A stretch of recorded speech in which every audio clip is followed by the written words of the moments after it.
Hello, everybody. We welcome you all to the Silveria at County Roscommon. We're here and we'd like to talk about John, who's running on June the 7th in the European election, and also our very good friend, Thomas Sheridan here, has come along too, and we're going to have a good discussion. Feel free to ask questions. A round of applause. Thank you.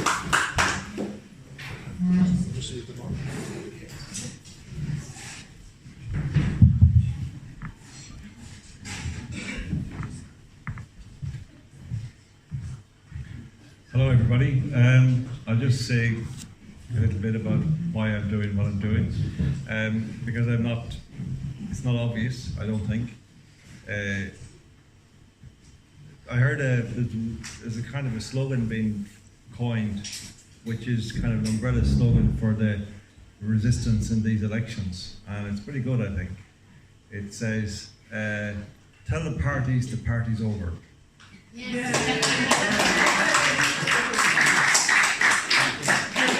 I really like it because it's exactly what this election needs to be about. The objective, our objective in this election should be that we try to ensure that not one political party candidate gets a vote. That's the ideal. Obviously, there might a few votes stray in here and there. But we want to make sure that no Fianna Fáil, no Fine Gael, no Labour Party, no Sinn Féin, no People Before Profit, no Social Democrats, none of these people get any votes. Because there's no reason to vote for these people. There's every reason to vote against them. If you had a way of voting no to those, no, as well as voting for actual people who would be useful, I think that would be a good thing, and maybe we'll introduce that when we get into power. Yes.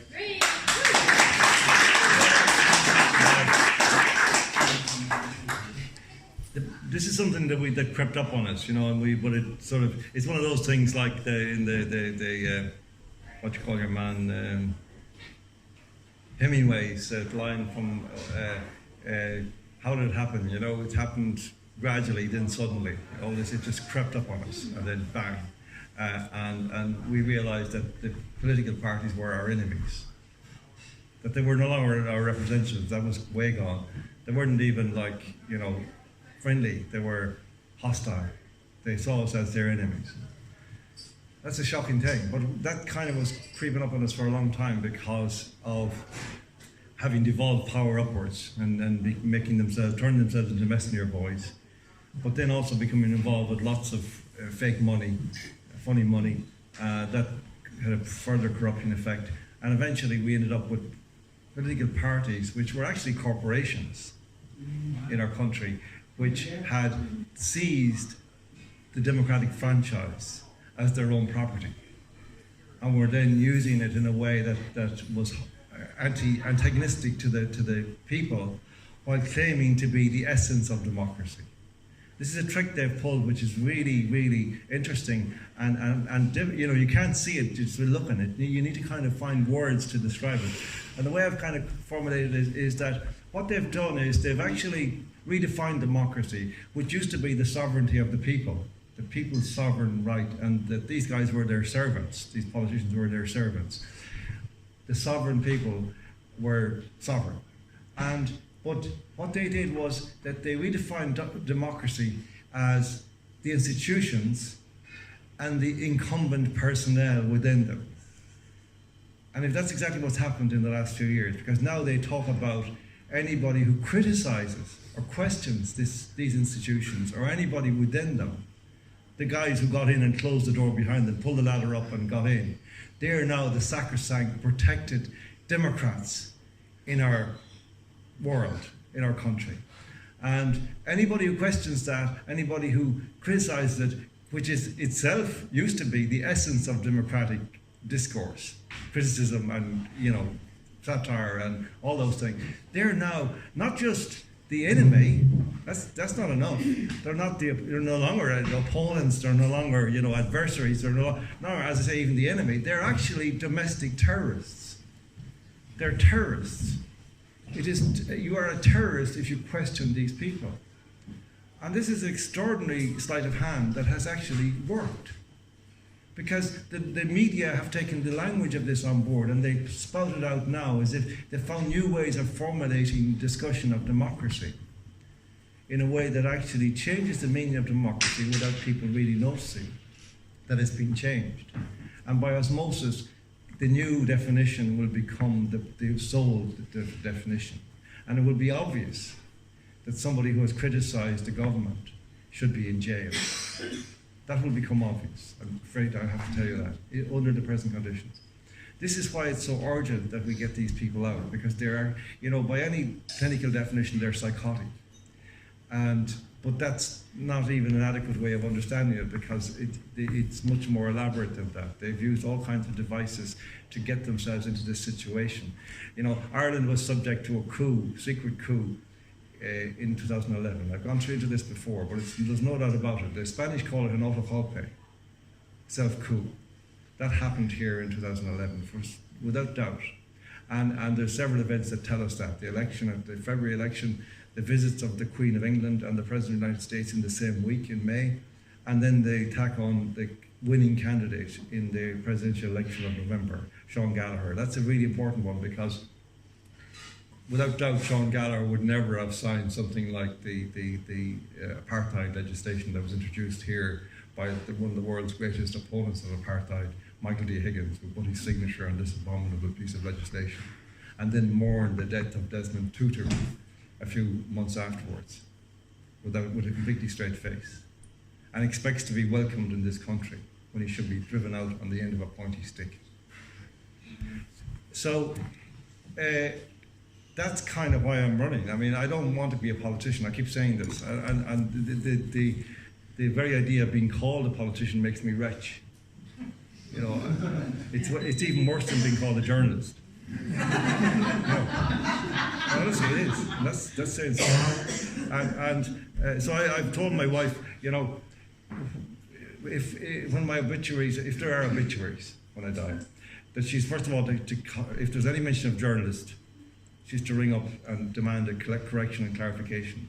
If there's any mention of politician, which there will be, because it'll be failed politician, or they'll find a formulation that makes me sound really bad. But that's worse. That's defamation. That's blood libel. So, because really, there's no words to describe the horrors that have happened to our country, the things that have been done to our people, the things that may happen in the future if we don't stop this now. And so we have to, each of us, in whatever way we can. I have a friend from home, he's a very nice guy. I grew up with him and we used to play music together when we were kids, and but he rings me up and says, Jesus, what are you doing? Would you not just relax a bit? You have 10 or 15 good years ahead of you. Would you just have a few old pints and play an old game of golf or something, for God's sake? I said, yeah, but I can't. I really can't. I've tried it. No, I've never tried to play golf. I gave up pints a long time ago. But I try to get away from this.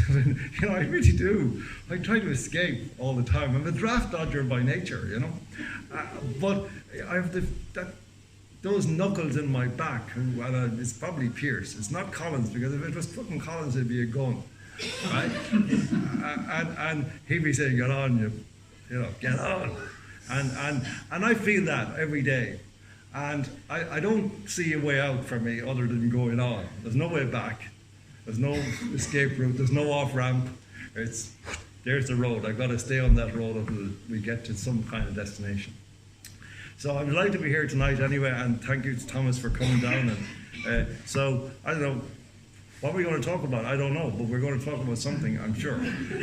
I'd like to ask Thomas.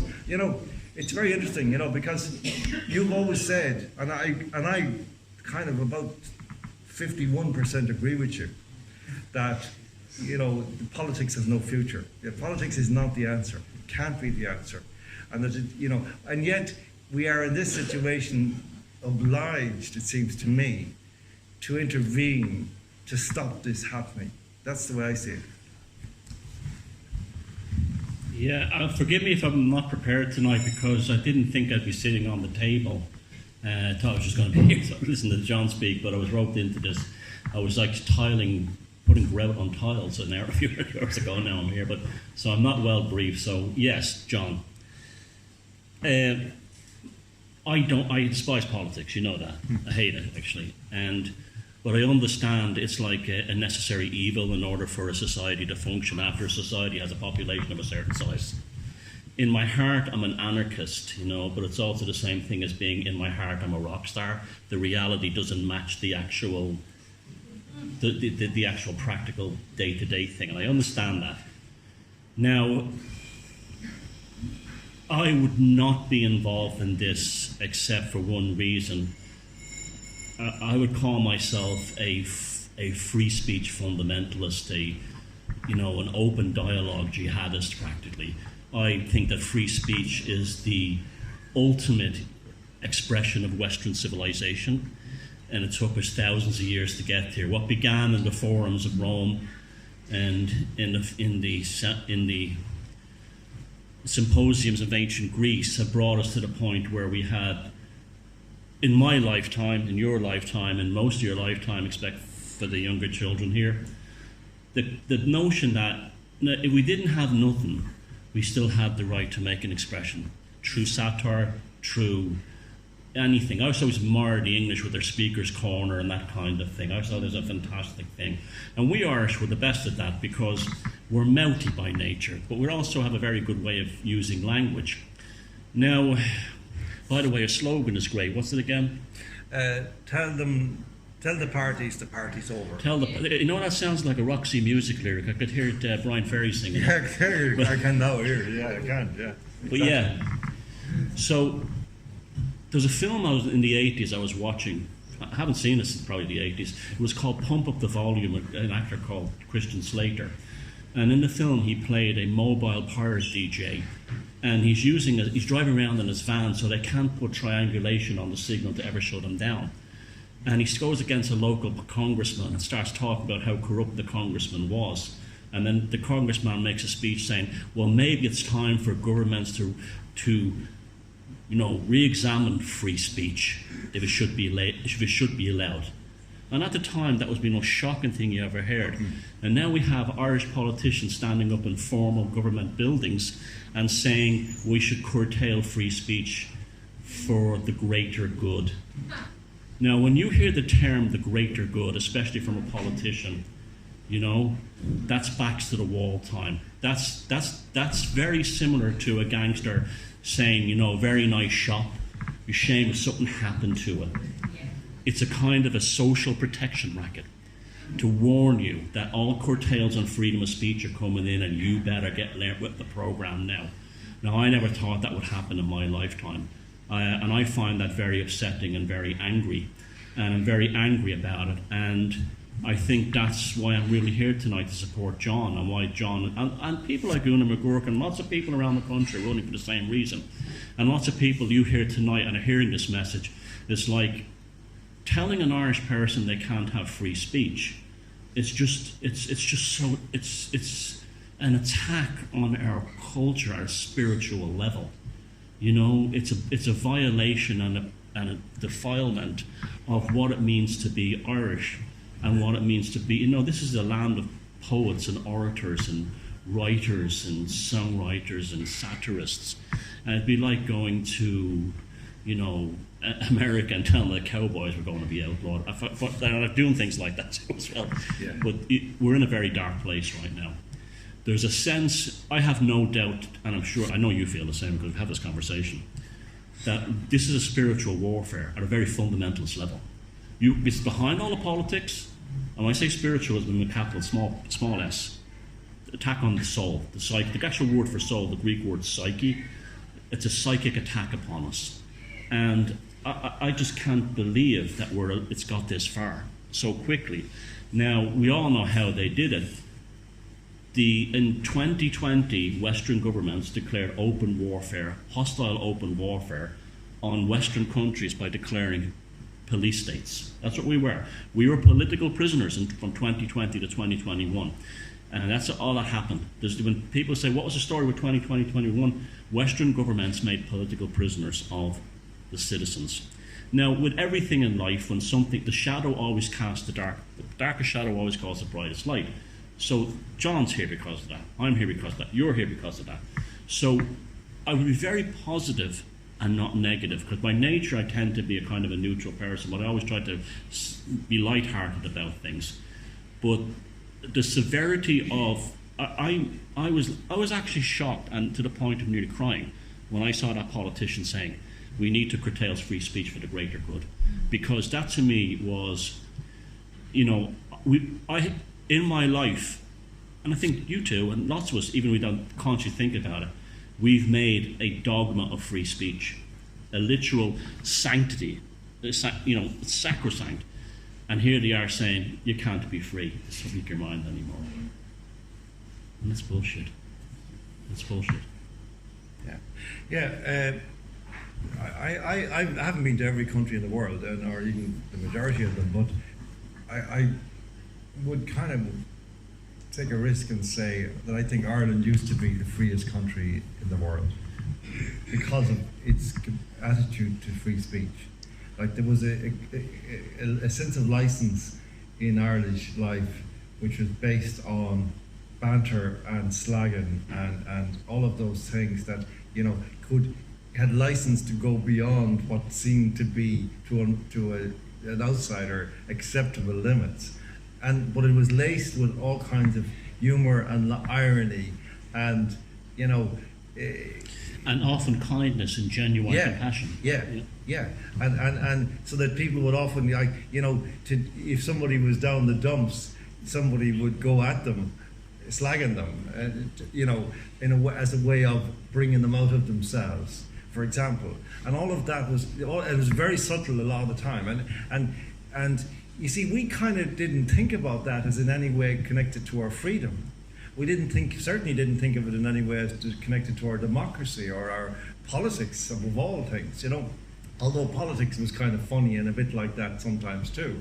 And some politicians were pretty outrageous in their behaviour to each other, they abused them with heap on each other and so on. And that was part of it. But,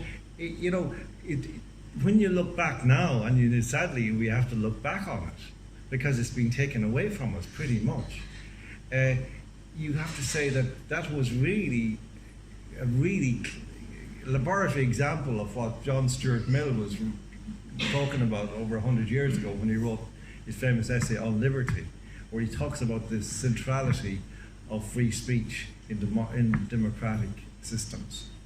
And his whole idea was, that far from actually closing down the eccentric voices and the awkward voices, that a democracy had a vested interest in defending them more strongly, more vehemently than all of the people who might be agreeable about something. He said that if only one person in society believes one thing and all the others believe the opposite, then that society has a far greater interest in hearing and listening to that one person than in listening to all the others. For two reasons. Number one, he says, if he is wrong, well, the society is vindicated in its opinion.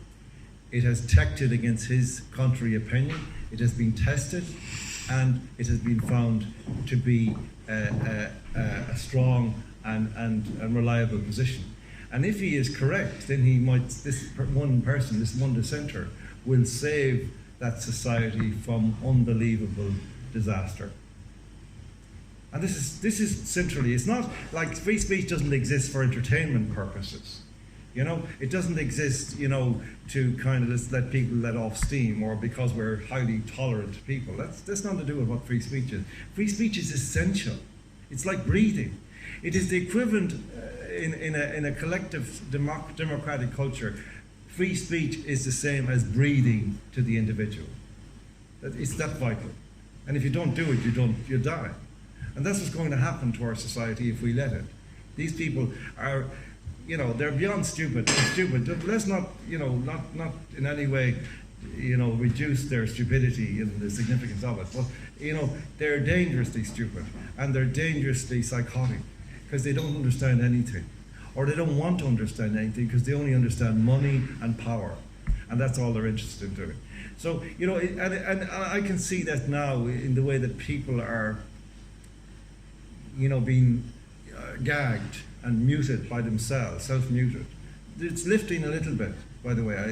I think people are beginning to kick off the traces a little bit now in the last few months, and this year maybe. And but but for a long time there, people were paralyzed, afraid to speak to one another, And those kind of episodes we used to have as Irish people. I mean, not everybody here would be Irish, and maybe this doesn't mean anything to you, but like, I remember these episodes as a child, being around with my father and going into a place, maybe in a post office or a sorting office or a petrol station or whatever it was, at early hours in the morning, and like 3 or 4 people there, and somebody would say something and somebody would respond, and within like seconds everybody would be collapsing in laughter, and they would laugh for about an hour afterwards about this, the energy of it. I had an experience like that today, actually. I'll just tell you about it. And this is I was in a petrol station in Monaghan, and I was just coming out, having paid for my coffee and petrol, and this elderly lady was coming in, and she looked at me, and I was kind of dressed, I don't know, if my waistcoat or whatever, but she said, would you mind filling my petrol? And I kind of hesitated. Okay, yeah, I will. I went out, and so I started, and I said, I used to do this when I was a young guy. I used to do this is my job. I used to do this, and I was describing, and then I was telling her this story that I said, for women like you, I used to have a particular device, because women like you would always come up to me, would always open down the window, and when I'd fill the petrol, and say, could you check the oil in the water? And of course, that was a real pain in the neck. So for that, I used to have a large bucket of water beside the pump. And I would pick up the bucket of water, and I'd open up their bonnet, and I would pick up the bucket of water, and I'd go to them and say, do you know which is the oil and which is the water? Oh, just leave it. So she was howling with laughter at this. And these moments were like every day, every hour in our country. And that's going. This is the price of what's happening at a granular level. We're losing the capacity to connect and to attract all the outsiders. That's why people came to Ireland. That's why people love the Irish, because they're like that. And these fuckers, pardon my French, who are nothing, they have no personality, they have no nationhood, they have no nothing. They are just envious, mediocre idiots who see other people with charisma and personality and are jealous and want to stop it.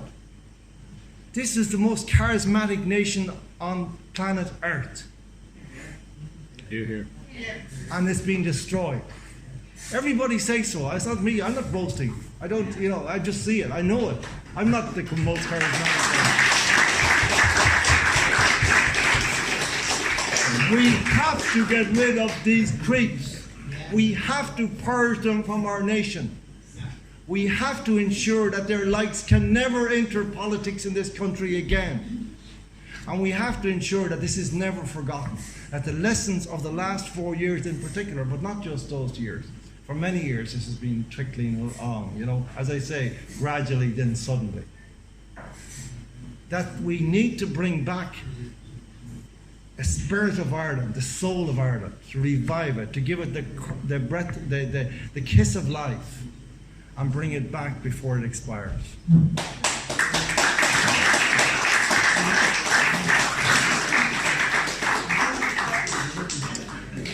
Before we got talking, I went down to the river, to the Shannon over there. And, that's named after an ancient goddess, Shannon. And that's how our ancestors, it was beyond animism. They actually believed that this land was sacred. Every rock was sacred. Every tree was sacred. Every river, lake, grain of sand on the beach was sacred. And we've been removed from that.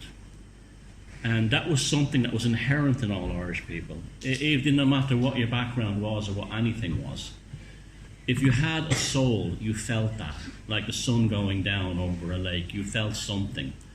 The kind of people they have in power now, mediocrity is an element of that lack of soul. And mediocrity, when backed into a corner or confronted, can be unbelievably vicious. I read a book years ago called The Psychotic Left, and it was an examination of Bolshevik and other revolutions in Eastern Europe. And it showed how basically they would recruit up the biggest idiots they could get. Because when they gave them a bit of power, they would think nothing of, say, wiping out a village or a whole population, if, you know, in Sudgen, Russia, whatever, to stay in power. And these were weasels they were often. Now, we have this here now in politics.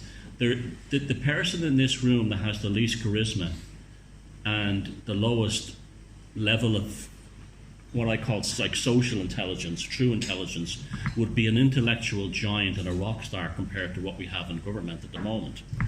What we have, it's true. It really,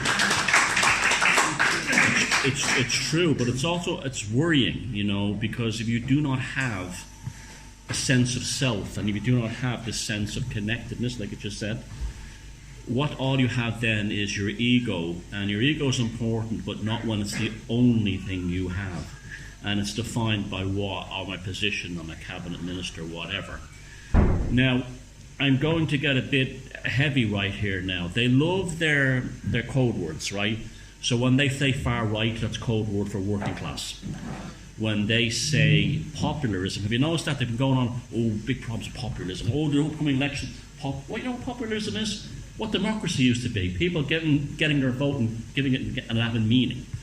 This shows how they've this Orwellian thing of changing the words. Now, I have to say it took me a long time to come around, and if this has to be edited out of the video, it's okay, to come around to this idea of the great replacement thing. Because it took me a very long time to come to that. Because I didn't understand what would be in it ultimately for the politicians. But now I realise the reason why Roderick O'Gorman sent those emails out in all those different languages is like Tammany Hall in New York. Tammany Hall in New York, when the immigrants used to get off the boat, they'd say, welcome, you're now a member of the Democratic Party and you will vote for us in the next election. Here's a bowl of soup. Well, what we're dealing with now is Tammany Hall on an industrial level.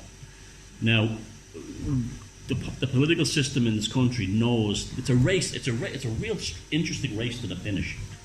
They know that more and more people in this country are wising up to just how awful they are, right? Their only option is to get as many new people who know nothing about them, ply them with goodies, love bomb them with goodies, and get them to outvote us. And that is right. So when you think of it in those terms, okay, when you first hear the thing, the great replacement thing, it throws it into the world of racism and ethnicism and stuff like that. But that's what's happening here. That's what those Roderick O'Gorman emails were about. They're trying, and that's why I saw a telephone pole or a lamppost in West Dublin that had posters of the people running in the local councils, and they were all recent arrived immigrants. There was even a transgender woman there, right?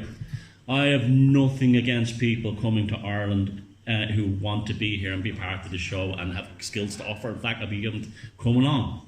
If you want to be here and join the party, let's do it. It'd be great, okay? But these people, now here we go. When I saw those posters, all the mainstream parties, Labour, Fianna Fáil, Fine Gael, Greens, and all these people that just arrived in the country, what I was looking at was Fianna Fáil's house Negro, the Green Party's indentured servant, the Labour Party's or Fine Gael's coolies. These are being people who are being exploited by them because of their race, because of their religion, in order to feed them. They're picked and they're selecting them because of their races and their religion and their sexual orientation. Well, who the hell is the racist now? Yeah. Mm-hmm. That's racism. That is what racism is. Yeah. And this is the way we have to think. Okay. I wouldn't, like, say the first row here was people that I wanted to work for me, right? Okay? What they're doing is they're looking around, and if they found someone who's just come from another country, I'm going to pick him because he's cheap. I'm going to pick him because he doesn't speak the language and he'd be glad to work. That's exploitation. That's human trafficking. That is not an immigration policy. You have to understand the system isn't broken The system is exactly the way they want it to be. And this, and as many anarchists have said, that the biggest lie or the biggest fallacy of democracy is to have you believe that if we throw out this bastard and bring in the next one, it'll solve things. No, the system behind it is the problem. The statism behind it is the problem. That's what needs to be destroyed. And that will only happen with a change of culture. And the only way that's going to happen is people who are not from the political system getting into it and then changing the culture. I'm absolutely convinced of that. You won't do it just by politics alone. This is a war of attrition. We're having to fight back the minds of the Irish people that were taken from them during the police state and prior to that. It started really with the EU in a lot of ways, because the EU had you looking at Brussels instead of Ireland, you know. I was saying the other day there, on top, when the march finished in Dublin last week, they went underneath this customs house, right? And at the top of the customs house is the tricolour, but above that is the statue of Britannia facing east towards London and increasingly towards Brussels. I want to see the day when that statue is taken down and replaced with the goddess Eru and pointed westward towards Ireland. And that happens in the mind. We get people thinking that way in the mind. It doesn't matter if the political position is powerful or not. It's a platform to change consciousness. That's the way I see it. Yes, that's right. We need to pay a lot of attention to what the media is doing and has been doing in our country for the last few years, and in the world generally. And the patterns are uniform right across the Western world, where they have essentially flipped their model. The media used to. I mean, I was a journalist, from the time I started back in the 80s. I worked in various magazines, and we investigated things, and we wrote about stuff, and we've covered stuff and politics and all that. And the ethic was always, first of all, to get the story before anybody else, obviously, but that the story would be interesting and that it would be true. That was kind of quintessential. And that was the whole point, was to make the world better. Behind every article was that unspoken impulse that this article will announce something about some evil that has been perpetrated or some good that's been done. And that was, the newsrooms were therefore kind of vivified by this ethic of goodness, of seeking goodness, seeking to better the world. That stopped in March 2020. Because the model was flipped, because the media were running into big trouble, because they'd given away their product and for nothing, and they couldn't compete with the opposition that was basically plundering it, and they then got an offer they couldn't refuse from the governments, which is, tell you what, you've got a nice little operation going here, but that truth is kind of old-fashioned, so why don't you try telling some lies for a change? We look after you, we'll see you right. And that's basically what happened. And that has changed the world. We telling lies in the same way as free speech is kind of invisible and inaudible in a certain sense in our societies. The evil of a turned newspaper or a turned broadcaster is kind of invisible to us. We get annoyed by it, but we're not aware that it's actually changing the very fabric of reality. It's changing the whole way that we see the world. It's creating a pseudo-reality around us, like a stage set. And we're literally in a fictional world where we think, I'll give you an example. I was at an IFA meeting there the other week, which is a lot of farmers and their organisers, and there was two guys from the Farmers Journal doing the moderating, and all the candidates were lined up on a table at the top of 14 or 15 of us, and it was like being in this catechism class or something. We're being asked questions by by the bishop, you know, like for your confirmation. That was the idea, you know. And you had to stick to the question, and you couldn't go beyond the question or behind the question, underneath the question. And they were just haranguing us, you know. And most of them were happy with that because they had nothing to say, really. But I wanted to go there to say to the farmers, you guys are at the front line now of the existential crisis facing the world, because you're the guys they're trying to get at and to in order to starve the rest of us. And so, you know, you need to be alert, not just to your own interests, but to your role as the producers of the things that keep us alive, you know. And I said, you know, the people that we're dealing with, the politicians, you know, with their shiny suits and shiny shoes, when they go into a supermarket, they all they see is cartons and jars and tins. They don't see what's in those containers, which is food, which is all grown on farms. And that's the essence of this. If we don't eat, doesn't matter how civilized we think we are, if there's no food in the supermarket, we die. Simple as that. And that's possible now.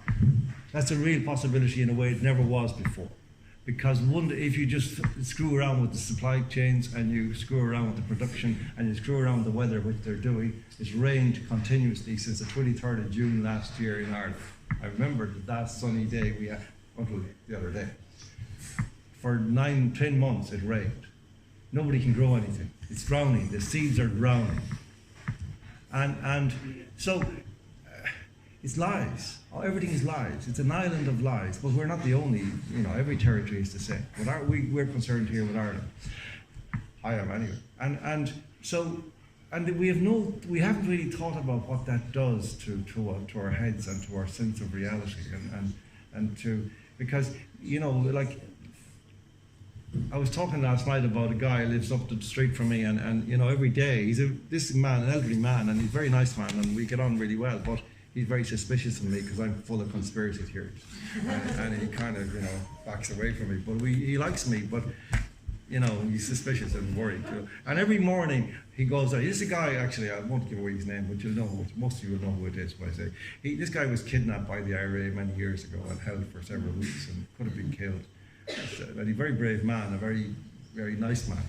But every day he goes off he lives 100 yards down from me, and then he goes off in the morning, and I see him with his dog going up, and 10 minutes later he comes back and he's got the Irish Crimes under his arm, you know, and he's going home looking forward to reading the Irish Crimes and over his coffee, you know, and he thinks he's going to find out what happened yesterday. And I feel like going out. No, I said, no, don't throw it away, give me that. Here, you know, here's another one. Here, have this, you know, here, the Irish Light, this is your paper, you know, but no, he reads this and he thinks it's the same as it was in 1990 and 1999 and 2003, and it's not. It's lies. And the journalists are implacably telling lies.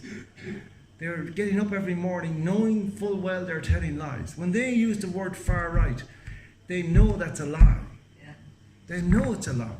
You see, like, these guys, you know, they don't really care about truth. This is the shocking thing about it. Like, I call it the set-aside media, and the reason I do that is because the set-aside was a program introduced by the EU back in the 90s, I think, whereby farmers could earn increased grants if they agreed to set their land aside, not to use it for productive purposes. But it wasn't just enough for them to say that. They had to actually damage the land to the extent that it was unusable. And they did that by spraying it with poison. So it would turn yellow, and the satellites would be able to see that they kept, you know, they were adhering by the program, and then they got their grants. Well, the same has happened to the media. They are now, instead of telling the truth, they're telling lies, and that's their equivalent. Their equivalent of spraying the ground, the grass, is that they use words like far right a certain number of times in every article. You know, so, and I think there's an office somewhere in government buildings where they go through all the papers every day and count the number of times the Irish Times uses far right, and gives them a bonus for every time they use it. And white supremacist is another one, and conspiracy theorist, and anti-vaxxer, and all these things, you know, and you know, former journalist is another good one, you know, all those kind of things, you know, activist, you know, instead of calling you a journalist or a writer, they'll call you an activist, you know. It's anything to disparage people. This is all about, you see, we need to understand how it works. This is groupthink. This is the creation, the construction of groupthink. Groupthink is very interesting. It's a very interesting study because to have a groupthink in this room, you know, there probably is a groupthink in this room actually. You know, we are actually in a groupthink. Nice one, but it is a groupthink, right? Now, if I wanted to really kind of work on you, I'd start saying to you, oh, look at those guys outside the window. They're trying to get us. They're dangerous. You know? Like a cult. Yeah. Be careful. They're going to come in and they're going to cause trouble. They're going, you know, maybe we should go out and beat them up or something. You know, like that's a groupthink works off the outgroup. The in-group works off the outgroup. The outgroup galvanizes the in-group in its solidity of its certainties and its apprehensions and all those things. And that's what they're doing culturally now in our society. They're actually breeding, they're cultivating this attitude, paranoia about the far right out there, when in fact there is nobody out there. Only ordinary people, women with prams and old fellas with walking sticks, and you know, people who, you know, like me. I was a journalist in Ireland for 40 years, and nobody noticed my funny moustache. Nobody noticed that I had this little moustache here like that. You know, I never noticed it until I stopped being a journalist, and then I became Adolf. Yeah. Like this is how crazy this country has become. But you look at their faces, they don't know they're crazy, and they're deadly serious in their acting, and they're convincing a lot of people that this could be true, and they have done in the past. Now there's an ambiguous moment here, insofar as we don't know exactly how the shifts are taken. I didn't understand the shift when it happened with the referendum. I didn't expect the referendum of March the 8th to go the way it did. I expected to win in one of them, maybe. I expected that, but I thought it would be marginal. I was astonished by it, and that told me something, that I was wrong in interpreting it in certain ways. That was more about fear. What was going on was people were afraid it was connectivity.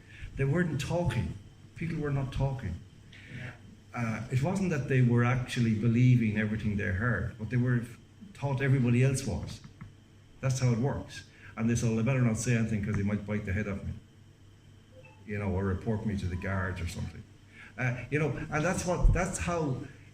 But then when people got into the polling booth, and I think this is going to happen again on the 7th of June, where you can't believe, that's the great news. Now you cannot believe what's in the Irish Independent or the Irish Grant, because this time it's a good thing that they're wrong. Because people will go in and they go into that corner with their paper and they just look.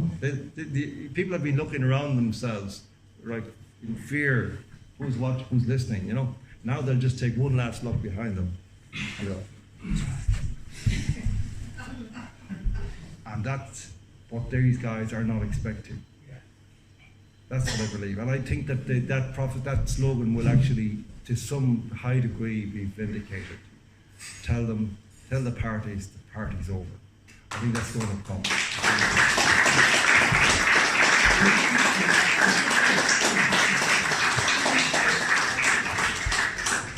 But that dynamic that John just spoke about, when they go into the safe space of the polling booth, and then they said, okay, I'm me again. I'm me again. I don't have to subscribe to the mandates of the prevailing pathological cultural forces upon us. Very beautiful thing, very powerful thing, very spiritual thing, in fact. Now, that was the one moment in the last 5 years that really gave me hope. And the way you articulated the sort of like liberation when they're in the polling booth, it's that's it. Now that just shows you they haven't broke people. Now the problem is that when people are allowed to think for themselves, most people will come to the right decision. But they often need, I need it, you need it, others need it, clarity, and we don't often get clarity. You hear them screaming far right. What does that really mean? There's no one. It doesn't exist. Most people I know that are called far right are actually, just like, liberal commies. The Americans would have called them back in the 80s. Yeah. That's a funny thing, they just shift the goalpost.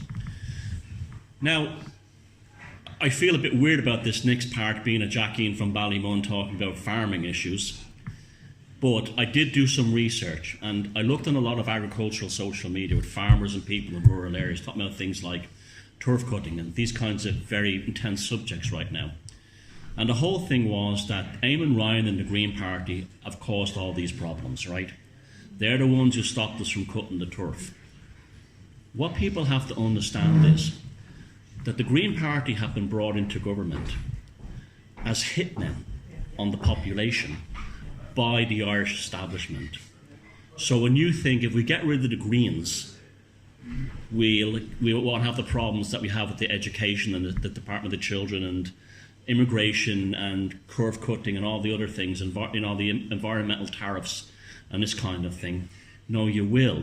The Greens were brought in almost like kamikaze pilots to do this. So, and then they're voted out, but the policies remain, and the capos, the dons in this Irish political system that hired them to do this, and they'll do it with other parties, they'll do it with all the other parties they can.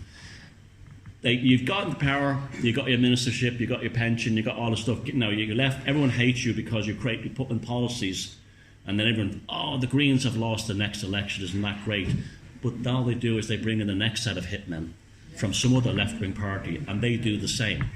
Again, we're back to the whole thing. It's not the name on the ballot sheet, except him, but it's the system behind it is the problem. Yeah.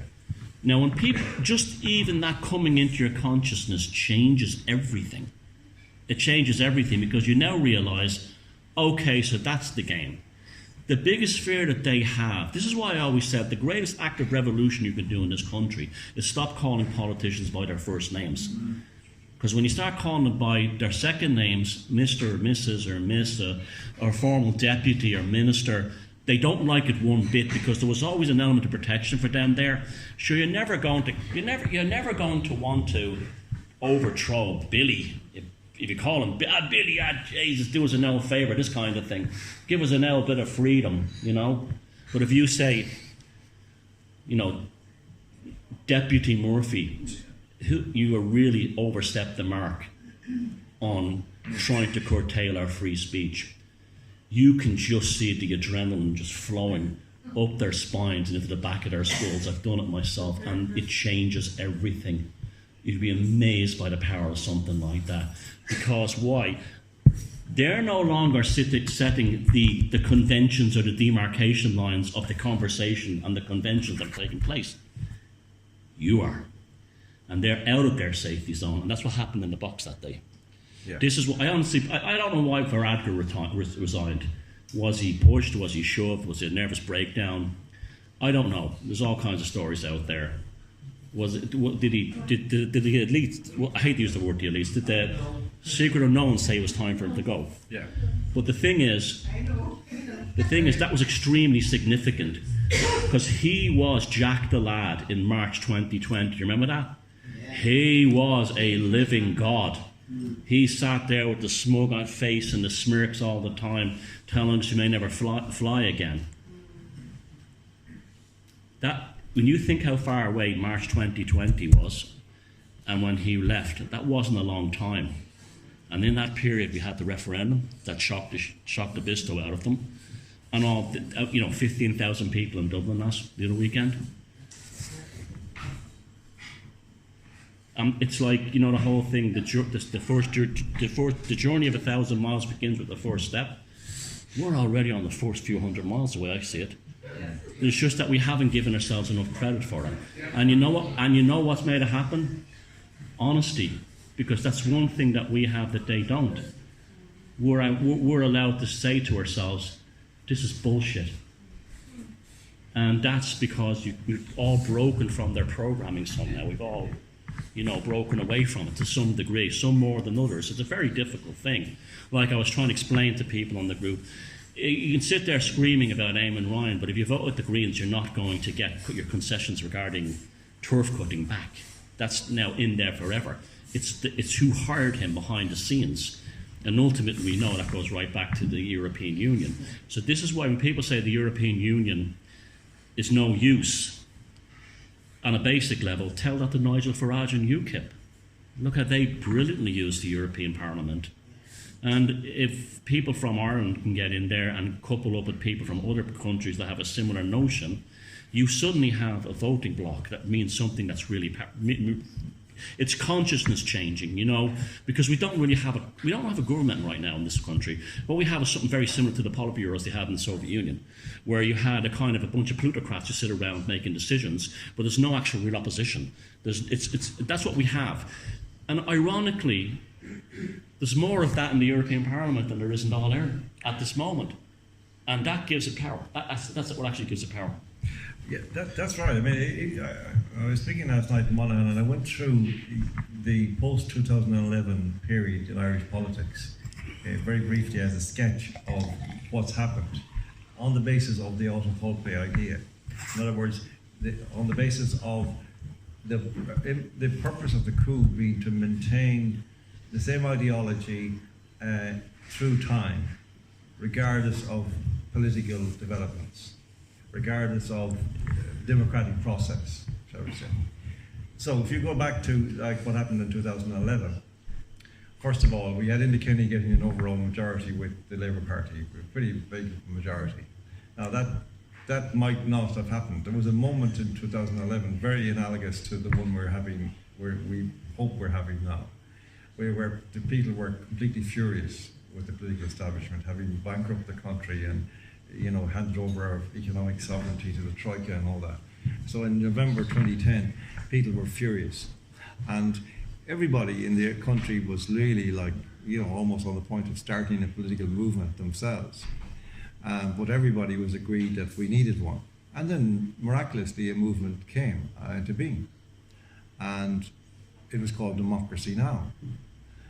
And people don't remember this. I find most people don't remember this.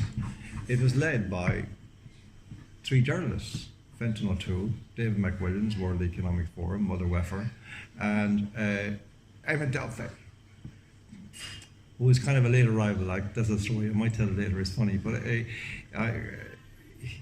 so what happened then? So everybody looked at these guys and said, well, I don't agree with a lot of stuff they say, but they're doing it, they're capable. They hate the politicians, they know what's wrong, they know what happened.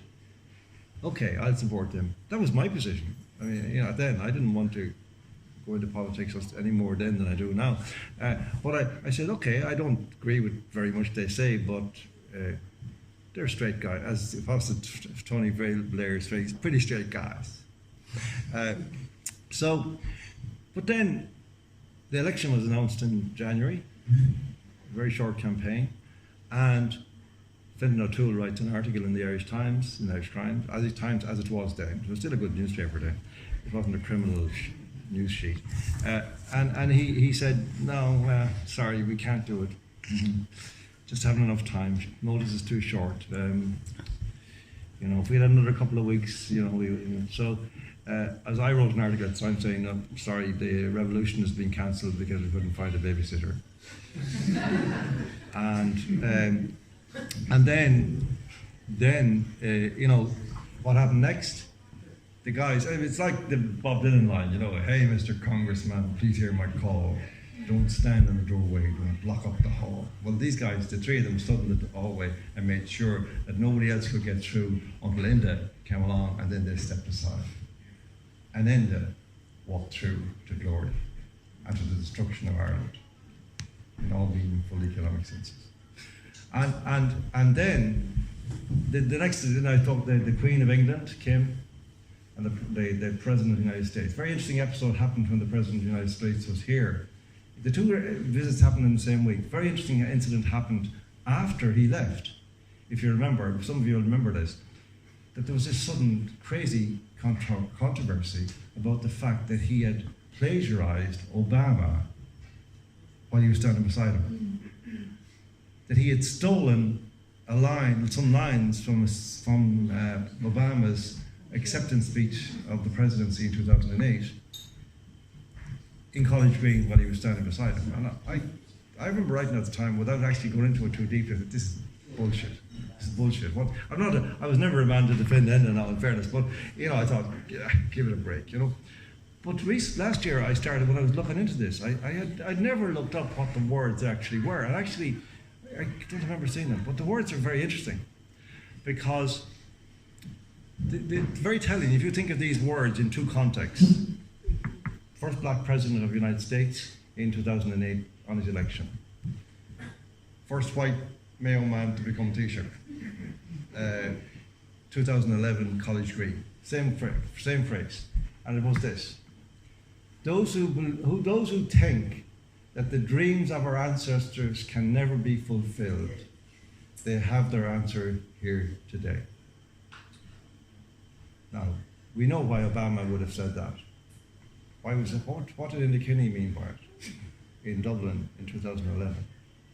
The black American president was the answer to the desires and the dreams of Pádraig Pearse? Really? I don't think so. It was an occult handing over of the mission of Irish destiny to the president, the Democratic Party president of the United States. That's what it was. And out of that moment unfolded everything that's happened in our country since. Wow. And then, if you remember, this was a slight kind of after an epilogue on the year. There's other events too, but these are the key ones.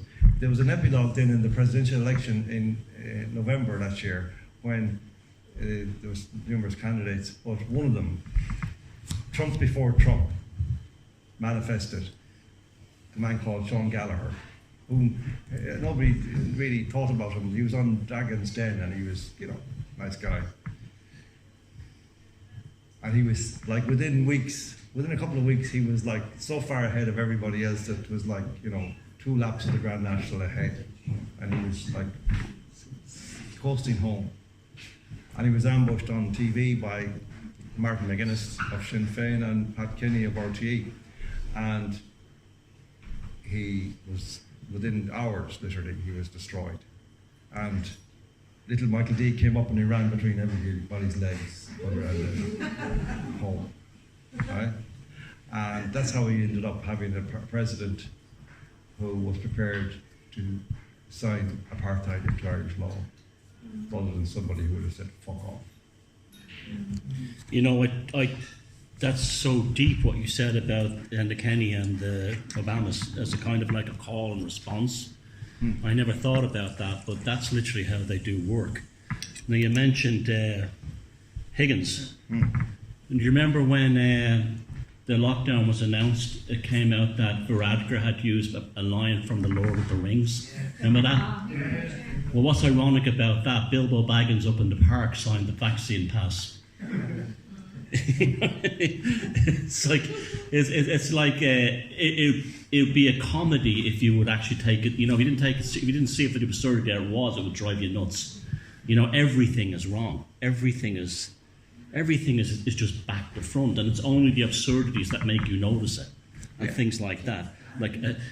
He couldn't even write his own speech. He had to stay from Lord of the Rings while he was putting. But he was doing that all the time, Thomas. He was actually putting us into a police station. He was having bets with his mates that he couldn't get lines from certain movies into his speeches. This is like at the height of the greatest crisis in Irish freedom and independence. He was actually having bets with his mates. Give me a line, give me a movie, I'll pull it in, and he would. I can't remember the example. I wrote a long article about it. I found them all, and they were mind-boggling. That anybody could be so vacuous to actually go through to this kind of exercise, and so cynical about the role, the sacred role that he was occupying, Taoiseach, chieftain. That he didn't even seem to take it seriously as something that had been inherited. I mean, that's why I keep saying between himself and Harris. And I mean, Harris, I have a huge difficulty about Harris, and it's this: how do I express myself in the context of trying to get across that this is worse than Varadkar? Like, it's because how could anything be worse than Varadkar? And yet Harris manages it. How does he do it? I don't know. Like, I don't. That doesn't. I don't want that to be interpreted. Please, can we have Varadkar back? Please, no. But you know, the language is inadequate for this purpose. You know what Harris reminds me of. Remember that TV show when we were kids, Thunderbirds? He's like a Thunderbirds puppet. Yes. Yeah. He's like if Jerry and Shirley Anderson had have made Dáil Éireann, they wouldn't have had to make a Harris puppet because all they have to do is put strings on him. That's everything about him comes across that way. Yeah. So there's an unreality about him. Totally. Yeah. He's like one of those guys, that politics. That's what happened in politics in the time, I think, of supranationalism, the EU particularly. That all the kind of intelligent, sharp people who would have gone into politics for the Hawkeys or the Fitzgeralds, depending on your alignment, or whoever, then there were a lot of those guys, John Kelly, Peter Barry. They were serious guys, right? And Noel Brown, Sean McBride. These are guys you could send out, and they wouldn't make an ass of themselves. But then we ended up with, something happened to politics where it started to attract very, very kind of inadequate people. People who were kind of on the spectrum somehow or whatever, But they found that they were like given things to do in political parties, even if it was only making the tea or, putting stamps on envelopes. And they stuck around. And Harris is one of those. And he just stuck around and stuck around and stuck around until everybody else got bored and went home. And he ended up as Taoiseach. A guy who got elected on the 15th count. Like, Taoiseach used to get three quotas in elections. Now they don't even get one, like. And this is another example of the degeneracy of our political culture, which doesn't go remarked on, because the political commentariat still talk about it in that old horse racing kind of idiom that they use about politics. It's the runners and the riders, It's that kind of approach. There's no heart in it. There's no sense this is our country we're talking about. This is our history. This is the blood and sweat of our ancestors. This is this blood-soaked land of Ireland that we're talking about. Like, there's none of that, and so all of these things go unnoticed in the culture. We just take what's there. It's like a buffet or whatever. You just go and say, okay, I'll have that.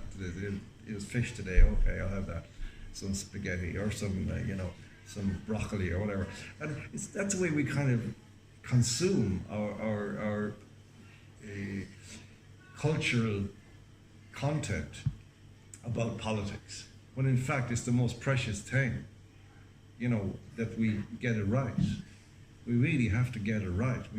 This is deadly serious. I mean, you can make jokes and you can, if I go into particularly, I mean, the European Parliament is a bit of a joke now, in fairness, but if I were to go into the Dáil, I would not regard it as a joke at all. It is a deeply serious thing to represent your people in your parliament. The European Union is a totalitarian disgrace. My only objective will be to tear it down and, shame it into non-existence. I mean, not that I necessarily, there's lots of stuff we could do with the EU. We could just simply go back to being a common market. We could get together with other European countries and say, no, we don't want Ursula anymore. We don't want any of this stuff. We just want. Or an alternative union with like Britain and Hungary and Yeah. There's no reason. There's loads of things on the table. Yeah. There's no reason like that there's not, because that's one of the things I noticed actually about when people were being interviewed on RIP there recently. It was kind of being presented as a black and white. Oh, so you're against somebody, Herman Kelly was, you're against, you want us to leave the European Union. You're idiot. That's the kind of vibe. And I would say, what I want doesn't necessarily matter.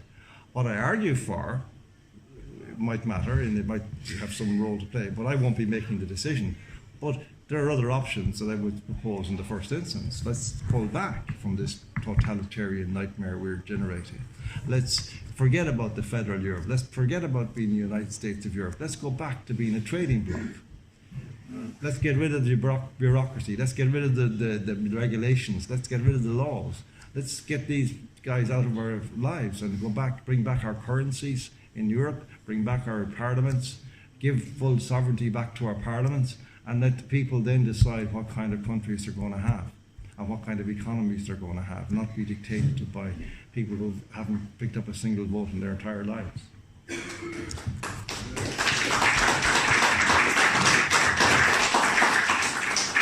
I'll just say one last thing, and I meant to say this at the start, but it's a serious one I'll finish on. I have no doubt that both France, Germany and Britain are heading towards being the next Yugoslavia. They're definitely going to balkanise, definitely going to blow up. You can feel it in the air.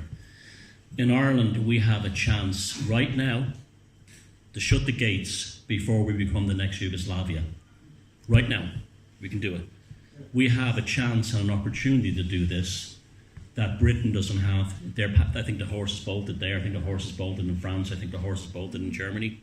But we still have a chance to put the padlock on the gates. And we're very fortunate that we're having this consciousness wake up by the population at this moment. So people watching this video online, I'm not stealing John's thunder. By the way, you'd make a great Doctor Who, it just dawned on me. But, wouldn't he? But,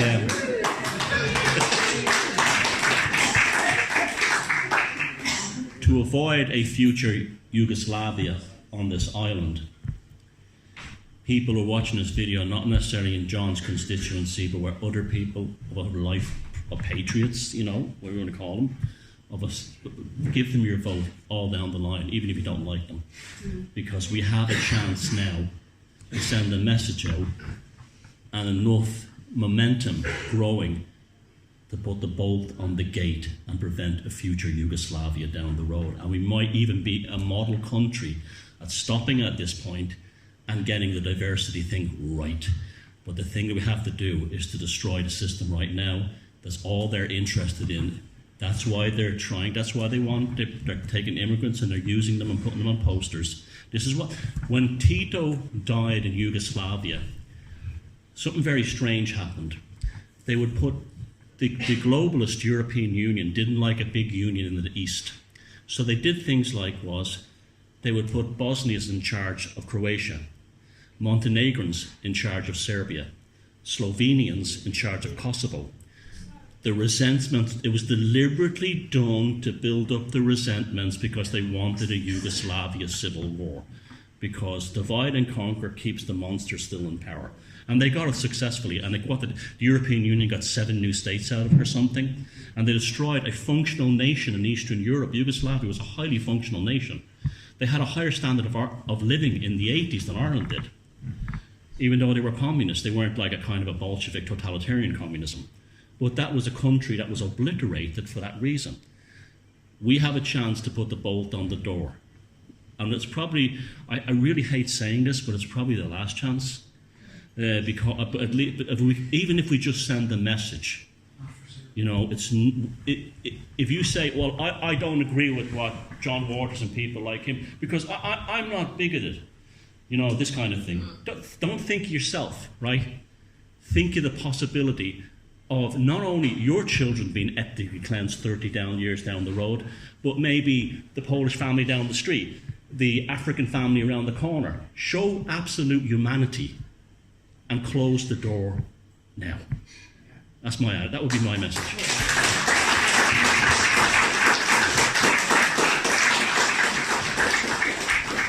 One of the things we've learned in the last 4 years is that progress doesn't exist. Progress is a myth.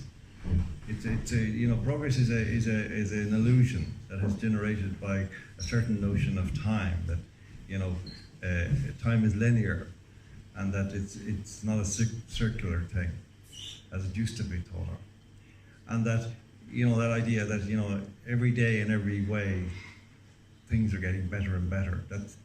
That's drummed into all our heads that's the way it is, and that by definition then what happens is better. And nobody's even allowed to say it objectively it's worse. And this is I've talked about this we talked myself and Thomas were talking about the 80s before we came on, but the music and the culture and the plays and the books that were being written and all that in Ireland. It was a hugely vibrant time and a really fun time, and the weather was better too. I remember it, every day was in the summer was sunny there, and there was festivals in Lisdoonvarna and Punchestown and all these places, and we lived in the back of high ace vans from May to September, and so on. Like and when I look now at, if I put like my two hands down there, you know, that's 2024, that's 1984, and I kind of look at them. And then I meditate on the meaning of those years, the memories of that 1984, the year, you know, which was in a sense demonized by Orwell's book. Not in a bad way, but you know, very beautifully done.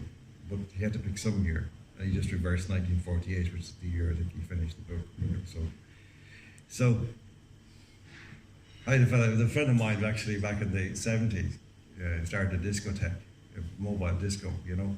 And he called it Disco 80, and we thought that was like the height of modernity then, you know. Anyway, the bowling alley in Stillorgan. yeah. So Disco 80, yeah, he's cool. He's in the future. So I look at them now and I meditate and I remember everything, the freedoms we had, the writing, the books, the journalism, the spirit, the music, the rock and roll. And then I look at 2024 and I think about progress. I said, something's wrong here. What is it?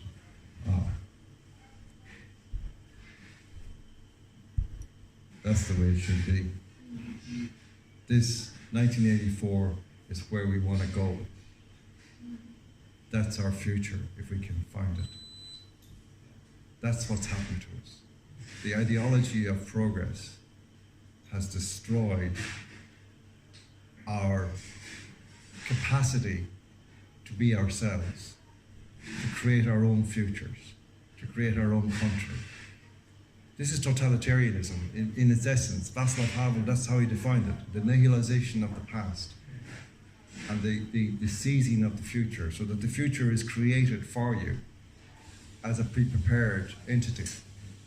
Like it's like you know, you're buying a fully furnished flat and you just move in. Well, that's what we're being required, and it's not a very nice flat, and the furniture is terrible. And we're just saying, suck it up, take it, here's a straw, here, suck it up. And that's our politics, that's what our politics has delivered us to.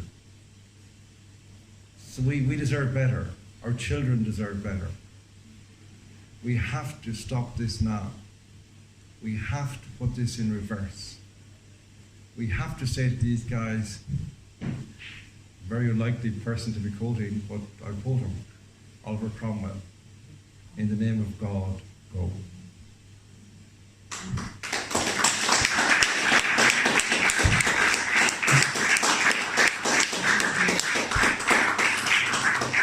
Okay, well, thank you all for coming tonight, and thank you for your support for me and for all the other candidates. And you know, we will continue for the next 3 weeks and try to deliver the best outcome for the Irish people that we can possibly achieve. That's the at the end. It's not even about getting me elected or any particular individual elected. It's about the overall result. And we have a system, luckily, the PR system, which actually, if used properly, will actually serve that in the sense of maximising our vote.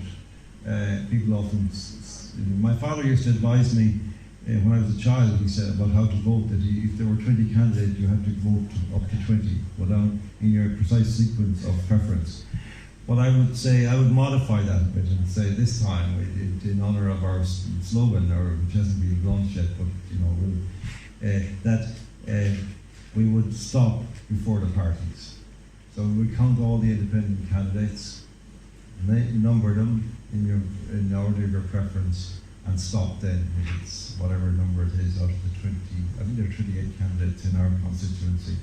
I think there's possibly around 15 independents, 16, 17 maybe.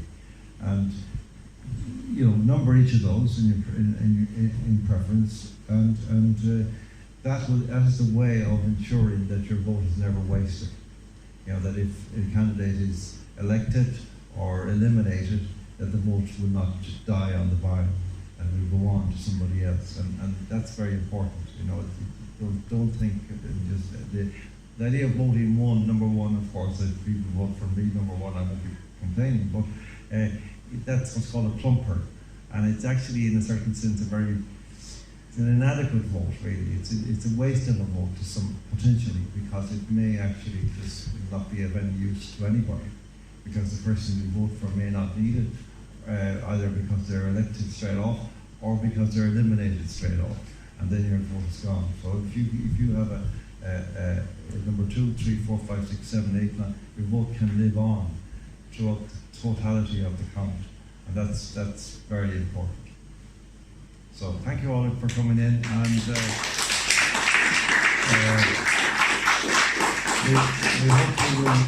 we hope that we will meet again after June the 7th, and that we will have smiles on our faces. Yeah.